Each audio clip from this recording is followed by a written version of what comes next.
conferencia estará a cargo de la doctora Débora Hernández Román. Daré lectura a la hoja de vida de la doctora Hernández.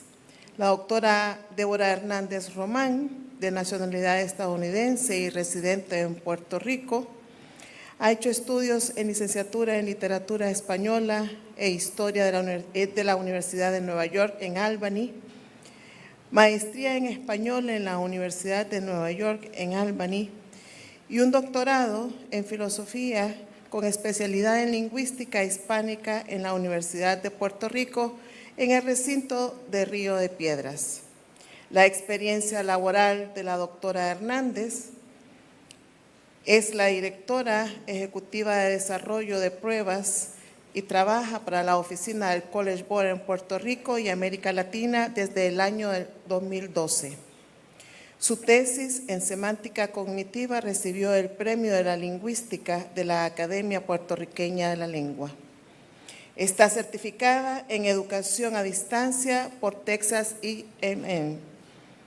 Ha laborado en la educación superior durante 31 años en diferentes posiciones docentes y administrativas en la Universidad Interamericana de Puerto Rico. Entre ellas se destacan las siguientes: directora del Departamento Académicos, decana de Investigación Institucional y Recursos Externos, directora ejecutiva de Desarrollo de Articulación Curricular y vicepresidenta asociada a Asuntos Académicos. Además, ha publicado artículos sobre el desarrollo del currículum para los cursos en línea, avalúo institucional y colaborado con el esfuerzo de la creación de los estándares de avalúo en Midland State Association Commission on Higher. Como miembro del Comité Asesor para el documento de Framework for Outcomes Assistance. Le damos paso entonces a la doctora Hernández. Ella tendrá 45 minutos para hacer su presentación y al finalizar 15 minutos de preguntas y respuestas. Con ustedes, la doctora Hernández.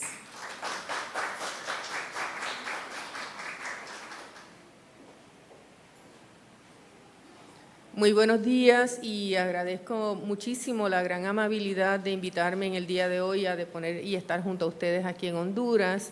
Felicito a todos los que son como yo, muy madrugadores y que son muy valientes y estamos aquí temprano. Confío en que este día sea tan productivo como el de ayer y sea un día de mucho aprendizaje, que para mí ha sido un regocijo y realmente una revitalización estar aquí en la UNA, compartiendo con académicos de tan alto prestigio y de tanto que hay que aprender de ustedes. Así que muy humildemente quiero compartir con ustedes unas reflexiones sobre los retos de los procesos de admisión. Ayer la maestra Janine comenzó la presentación y la apertura del Congreso hablando de las ventajas de las pruebas estandarizadas.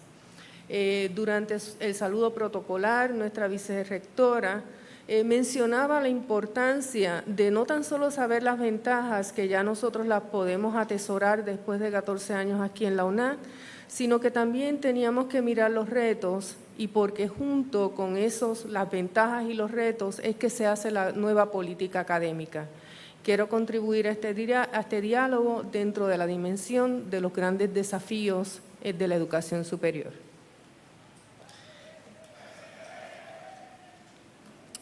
Gracias nuevamente por esta amable invitación a reflexionar sobre la importancia del acceso a la educación superior, los criterios de admisión y dentro de estos las pruebas estandarizadas. Agradezco también que este tema que nos convoca hoy nos permita dialogar y poner en perspectiva qué significa una evaluación estandarizada y la relevancia de este tipo de evaluación para nosotros en la universidad. Quiero acercarme a este tema proponiendo que la admisión a la educación superior representa un reto en tres grandes dimensiones. En primer lugar, la admisión a la universidad, a la educación superior, es una pausa. Es una pausa que nos permite reflexionar sobre el puente generacional, ese puente entre las nuevas generaciones y los servicios que nuestras comunidades necesitan de manera urgente, en la salud, en la educación y en la seguridad. En segundo lugar, la admisión a la educación superior es una inversión social que va en proporción inversa a los conocimientos, las destrezas y las habilidades de los educandos del nivel preuniversitario. En tercer lugar, la diversidad de las comunidades, los sistemas educativos, requieren de medidas que propendan la equidad y la justicia, un asunto que es medular para todos nosotros en la evaluación estandarizada. Voy a discutir el tema de las pruebas estandarizadas a partir de estas grandes dimensiones de los procesos de admisión en el nivel universitario. La educación superior es un puente generacional entre lo que el nivel preuniversitario, la preparación preuniversitaria y eso que nosotros tenemos que hacer en la universidad para brindar mejores servicios y servir bien al bienestar común de nuestras comunidades. Uno de los mayores retos de la educación superior es servir como un puente entre lo que la sociedad espera y necesita y lo que los educandos han aprendido en el nivel preuniversitario. Las ciencias cognitivas plantean que la adquisición de nuevos conocimientos descansa en los conocimientos ya adquiridos. En el 2009 y más tarde para el 2015, un teórico de ciencias cognitivas, Daniel Willingham, publicó un texto muy retador que se titula Why Students Don't Like Schools, o ¿Por qué a los estudiantes no les gusta la escuela? En este texto afirma que todo se aprende por analogía y de cierta manera nos recuerda a ese gran filósofo Aristóteles en su Poética. De manera analógica, establecemos nuevas relaciones mediante la compleja relación entre lo conocido y lo que queremos conocer. Todos los seres humanos aprenden, es la máxima de las ciencias cognitivas. No importa su origen social, no importa su origen económico, un ser humano con un acceso a una educación formal tiene la capacidad de desarrollar sus talentos, sus conocimientos. Educar es establecer ese puente claro entre lo que han aprendido y deben aprender nuestros estudiantes para adquirir nuevos conocimientos. Esta máxima implica la relación clara y transparente que debe haber para que las nuevas generaciones sí tengan acceso a la educación superior. No obstante, el gran desafío de nuestro tiempo es la incertidumbre. También lo mencionaba ayer por la mañana nuestra vicerrectora. Construimos espacios de aprendizaje y formamos nuevas generaciones, no para los trabajos que existen en este momento, sino para trabajos que todavía están por definirse. ¿Cómo será el mundo de la inteligencia artificial? ¿Cómo se entenderán la vida, la salud, la educación y la seguridad en las próximas décadas? Todo se vive en incertidumbre. Por esto, la educación superior como puente generacional y la vida misma está en un proceso de profundo cambio. Y posiblemente este cambio siempre ha sido su única certeza. La educación superior habita precisamente en ese espacio privilegiado para pensar en lo que existe, investigar sus causas y proponer soluciones al futuro ante los desafíos de nuestra sociedad. Esto es, existe para el cambio. Habita también en el lugar donde se establece un vínculo entre las comunidades de todo el planeta para dialogar sobre los asuntos que nos aquejan a todos, como estamos haciendo en el día de hoy, y solamente se pueden atender a través y a pesar de las grandes diferencias de los países, de las naciones y de todos los ciudadanos de este planeta. Por la propia incertidumbre, nos atrevemos a habitar en la educación superior este espacio privilegiado para el diálogo honesto y abierto al cuestionamiento, a la búsqueda de la verdad y a la afirmación de la vida. Las preguntas sobre la vida humana y el camino a sus respuestas requieren de ese espacio universitario. ¿Qué tipo de sistema social propende la salud? ¿Dónde se originan las enfermedades? ¿Cuál debe ser su tratamiento? ¿Cómo sanar? Cada vez afirmamos con mayor conocimiento y conciencia que las soluciones a estas preguntas no surgen de la improvisación ni de la avaricia. Por el contrario, requieren de un sistema de educación superior que enfrente estas preguntas con sensibilidad y conocimiento profundo de las raíces que propician los síntomas, las enfermedades y propenden la salud. La salud pública es, en un mundo con escasez de alimentos, de agua y contaminación, no será atendida si la educación superior no examina su rol más allá del tratamiento de los síntomas y promueve la salud de todos. Las preguntas también nos obligan a cuestionarnos en el nivel universitario qué tipo de sistema educativo cultiva el desarrollo del talento de los seres humanos. ¿Dónde y cuándo comenzamos a desarrollar los nuevos médicos, los empresarios, los servidores del gobierno, de las comunidades? ¿En la universidad o cuando ingresan al nivel preescolar?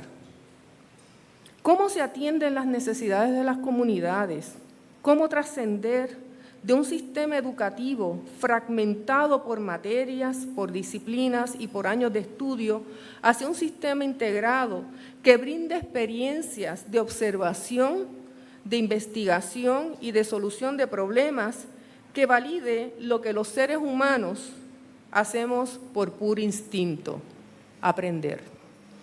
Existe un fino balance entre lo que hemos aprendido y podemos aprender. El mayor reto de la educación superior es enfrentarse a su agenda de excelencia académica y de servicio a las comunidades sin obviar qué ha pasado con los educandos antes de llegar a la universidad y cómo hacer cambios significativos en el nivel preuniversitario para propiciar el acceso a la educación superior. Estas preguntas nos conducen al segundo reto que quiero conversar con ustedes. Imaginemos el siguiente escenario. Un maestro recibe un grupo de estudiantes de 5 años.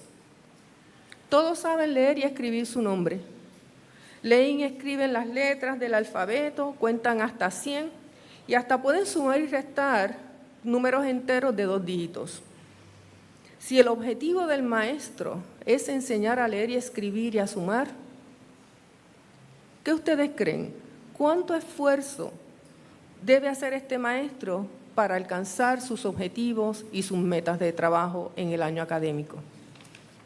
A esto nos referimos cuando planteamos la relación inversa entre lo que un estudiante sabe y puede hacer y lo que nosotros tenemos que hacer como maestros y como sistema educativo, como en la educación superior, para poder atender e impulsar a los estudiantes a un éxito en sus carreras.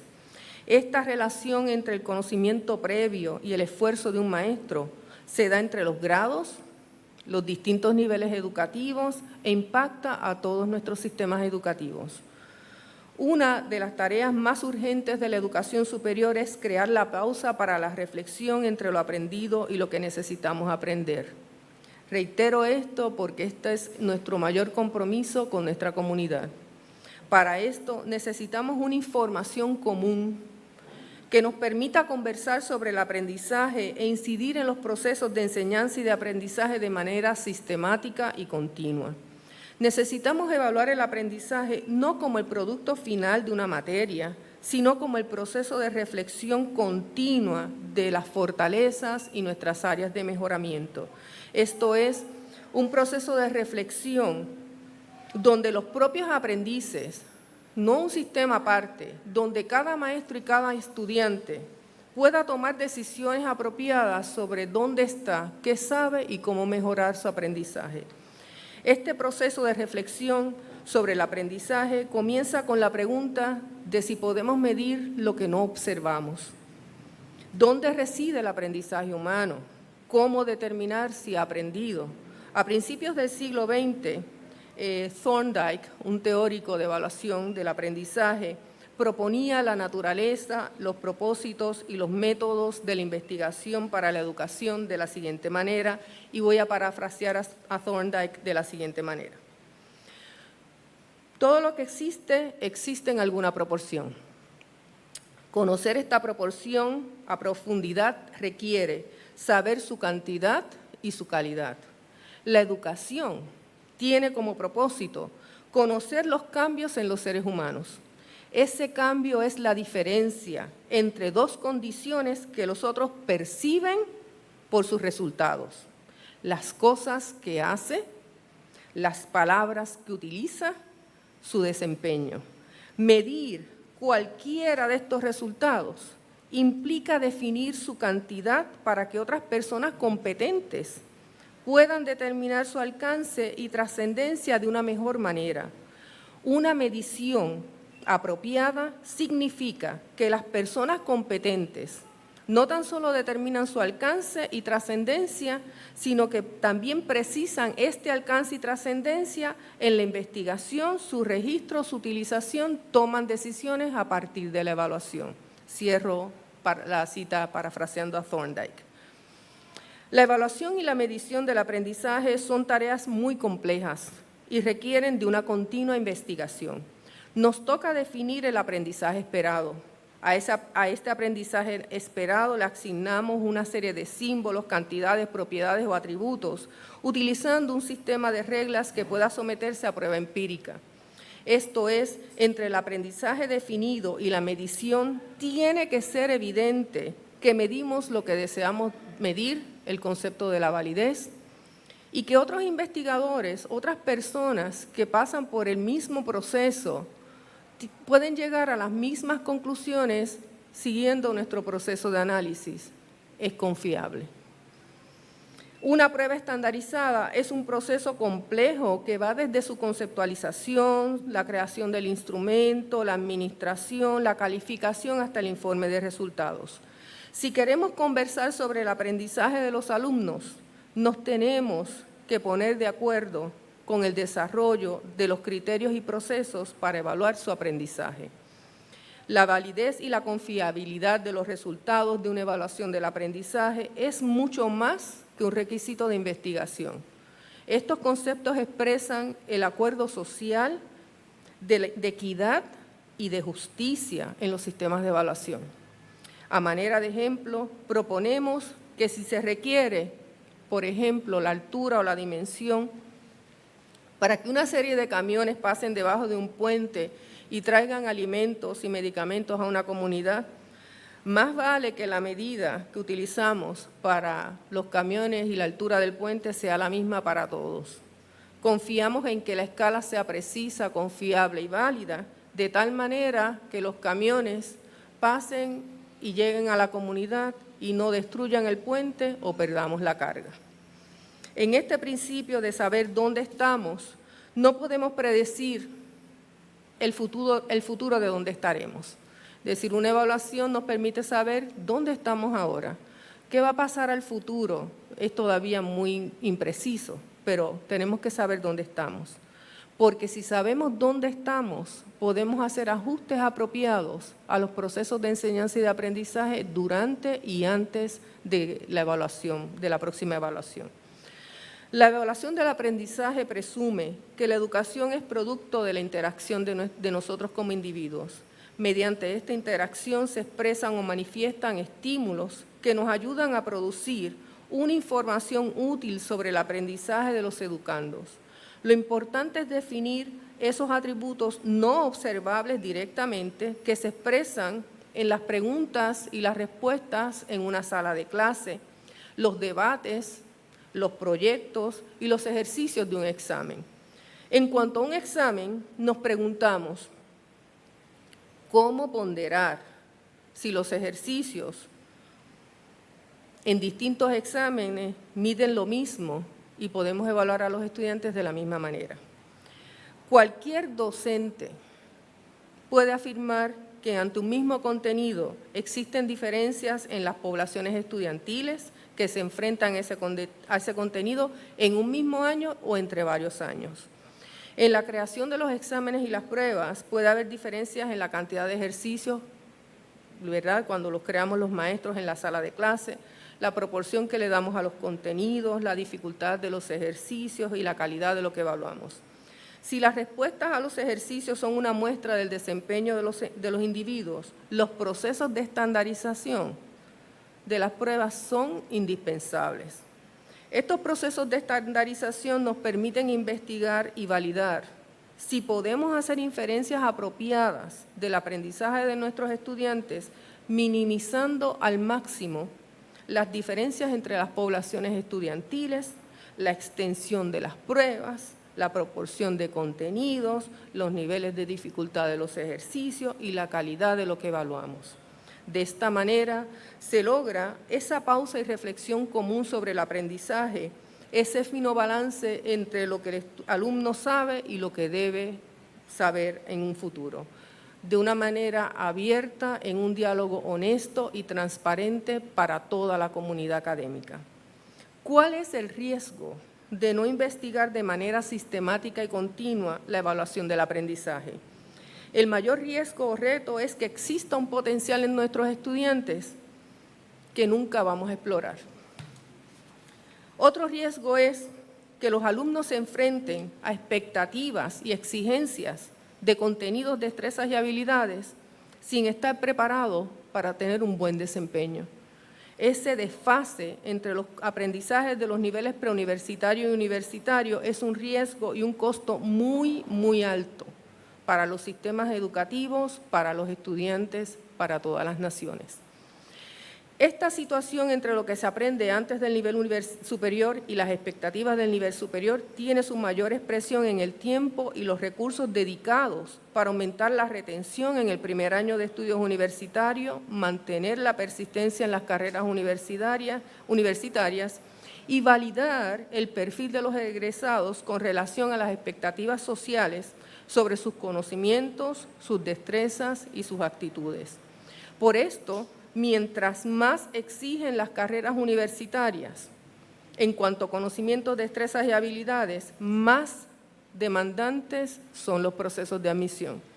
De otra manera, las deficiencias o rezagos en conocimientos, destrezas y habilidades en su primer año de estudios universitarios se traducen en una inversión mayor de recursos humanos, físicos y fiscales para nivelar a los alumnos en su primer año de ingreso. Si nosotros no hacemos esta inversión en el primer año de estudios en la universidad, la admisión realmente es una puerta de salida. Como planteaba la maestra Janine ayer, es como, ¿verdad?, una puerta giratoria, ya que los estudiantes no estarán preparados para continuar con éxito sus carreras. De aquí la situación de la proporción inversa entre lo que debe ocurrir antes de llegar a la universidad y lo que ocurre en la universidad. Mientras mejor articulado esté el sistema preuniversitario y universitario, más oportunidades reales de acceso a la educación superior existen en nuestros países y mayor la calidad de los profesionales e investigadores egresados de las universidades. Esta relación entre la educación preuniversitaria y universitaria nos lleva al último desafío que quiero compartir. Los estándares en la educación expresan nuestro mejor entendimiento de cuáles deben ser los énfasis en los procesos de enseñanza y de aprendizaje. Estos estándares también expresan el deseo de continuidad y la transferencia de conocimientos en las sociedades. El lenguaje natural y el lenguaje simbólico abstracto de las matemáticas han sido los vehículos de esta continuidad y transferencia de conocimientos. Los seres humanos comunican su presente, su pasado y su futuro mediante la palabra. Y esta palabra encarna nuestra percepción del mundo. Medito aquí en Tristes Trópicos de Claude Lévi-Strauss, de 1955, cuando salía del Amazonas.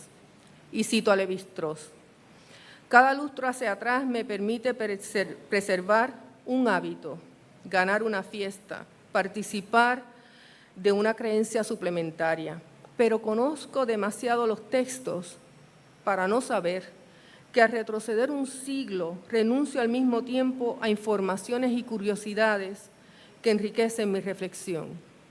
Y he aquí ante mí el círculo infranqueable. Cuanto menores eran las posibilidades de las culturas humanas para comunicarse entre sí y por lo tanto corromperse por mutuo contacto, menos capaces eran sus respectivos emisarios de percibir la riqueza y la significación de esa diversidad.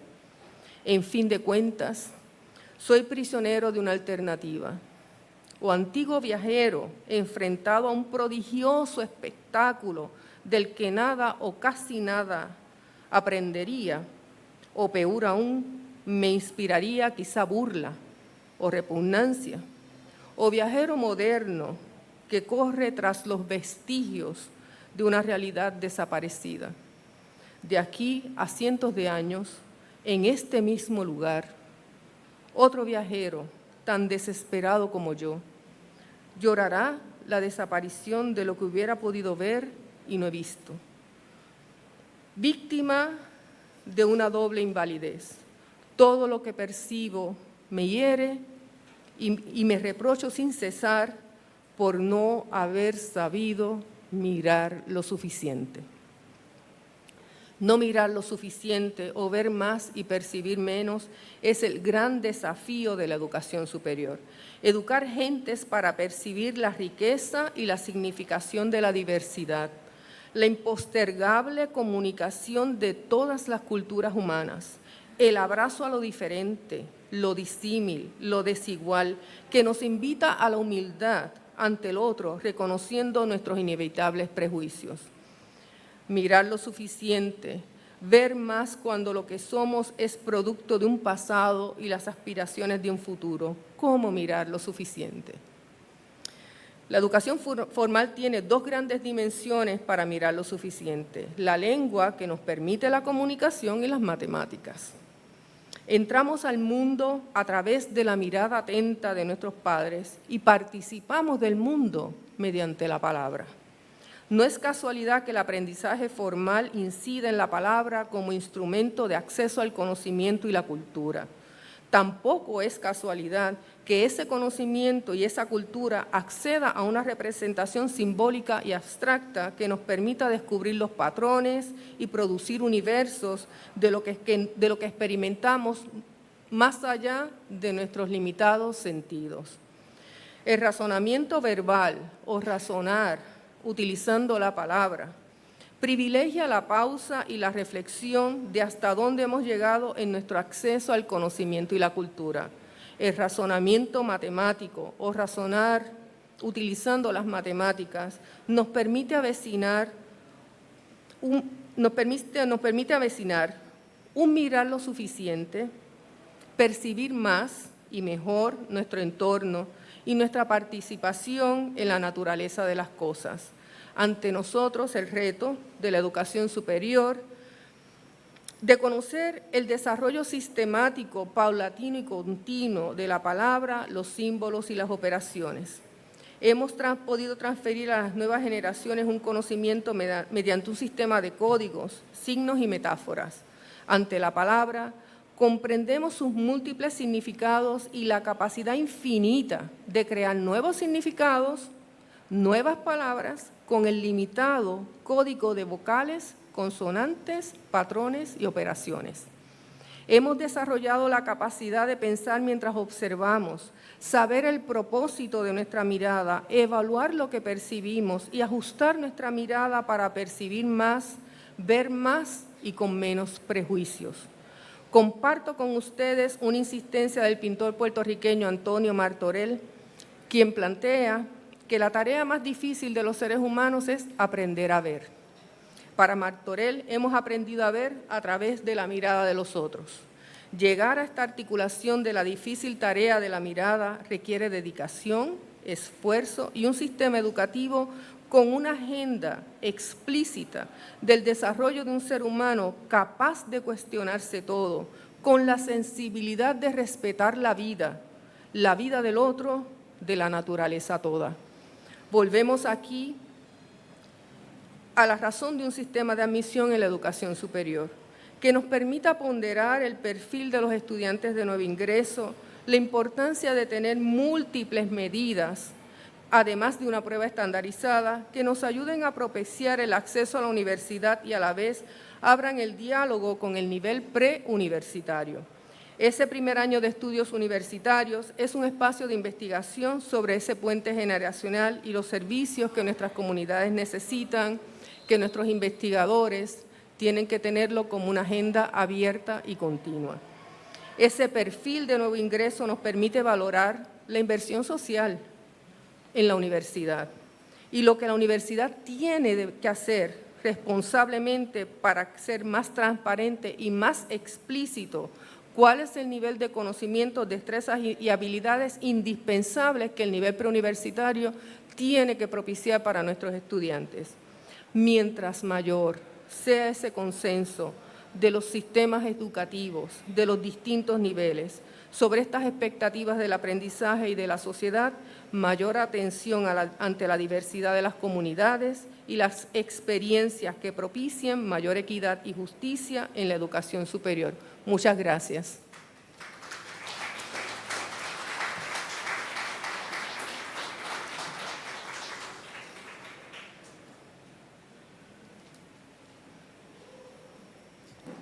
Agradecemos la participación de la doctora Hernández en esta conferencia que hemos escuchado magistralmente. Estoy esperando que me hagan llegar las preguntas que le van a dirigir a la doctora Hernández sobre la temática.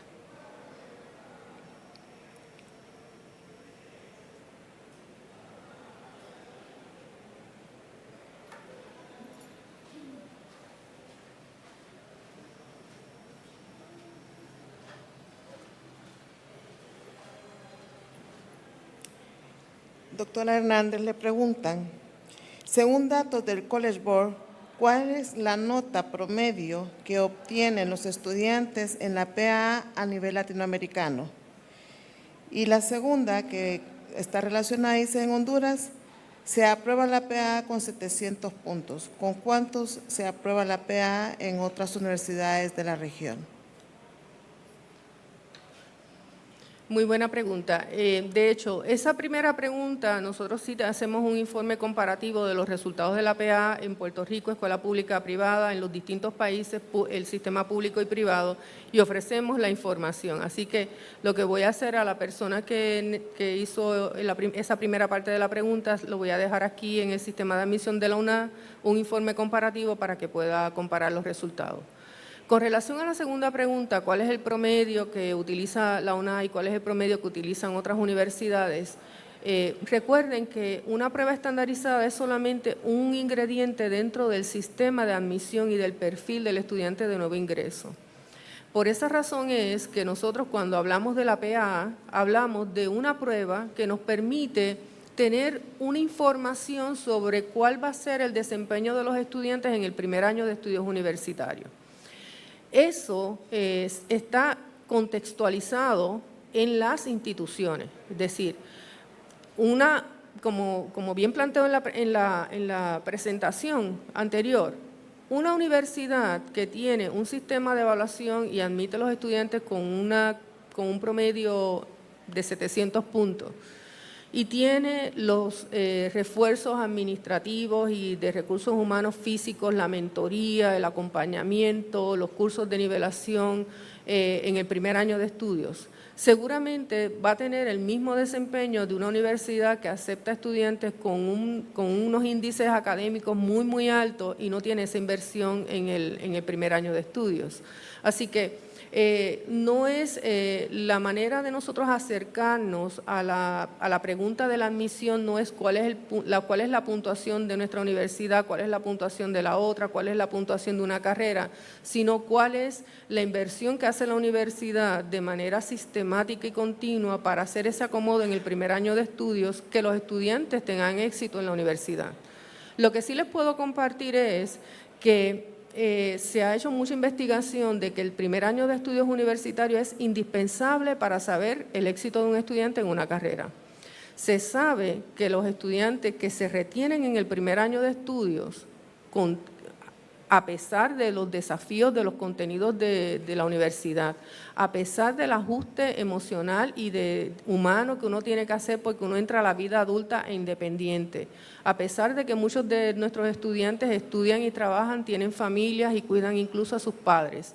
A pesar de todo eso, si un estudiante se mantiene en el primer año de estudio, tiene no tan solo los conocimientos, tiene el equipaje emocional para enfrentarse a la universidad con éxito.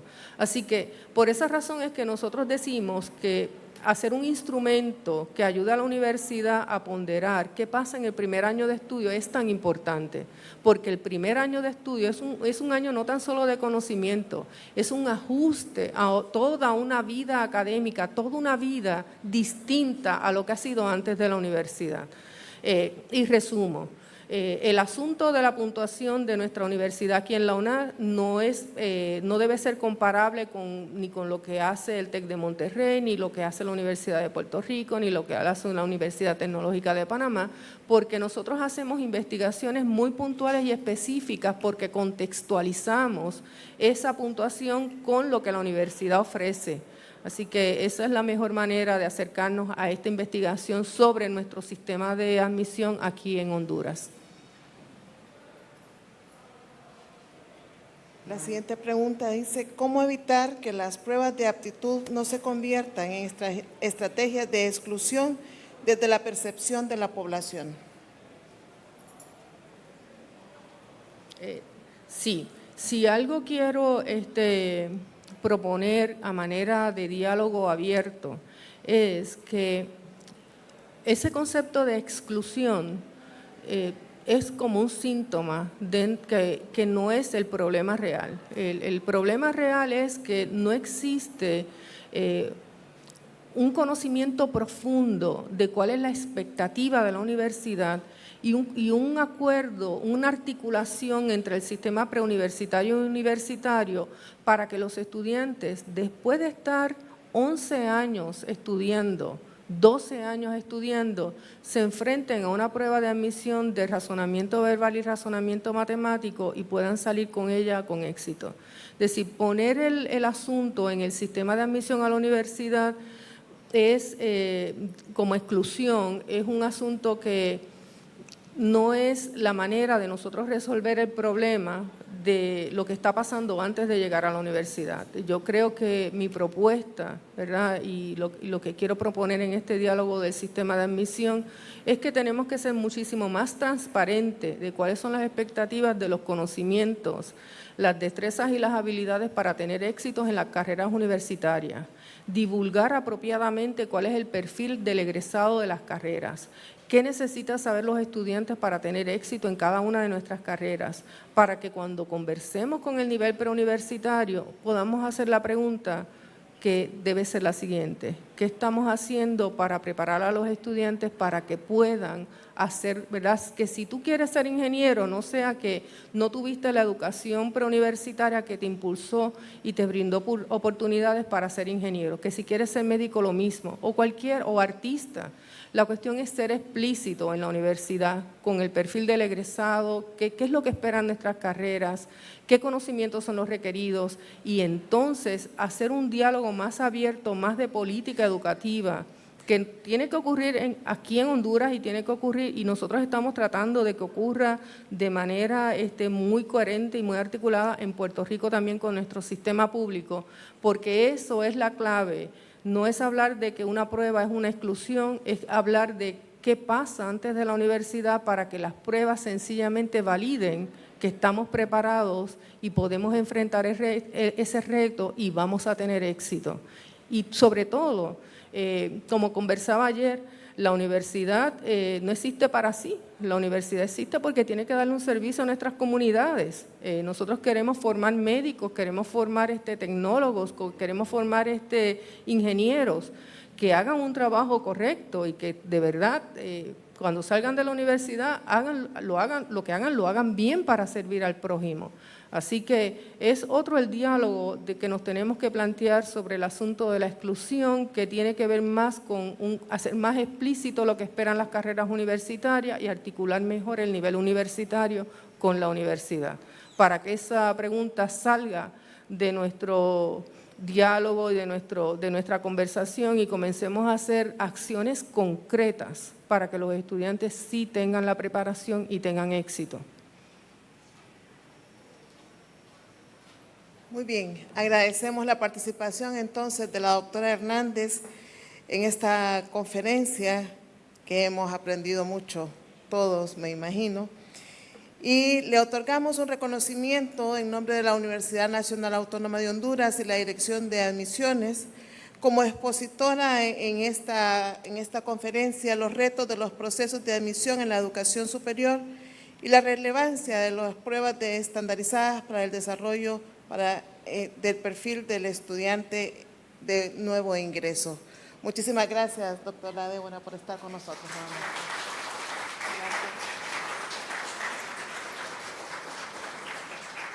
Continuamos con la siguiente conferencia, ¿verdad?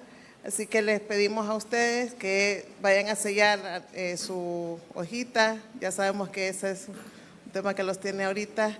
Y luego damos paso a la siguiente conferencia. Gracias.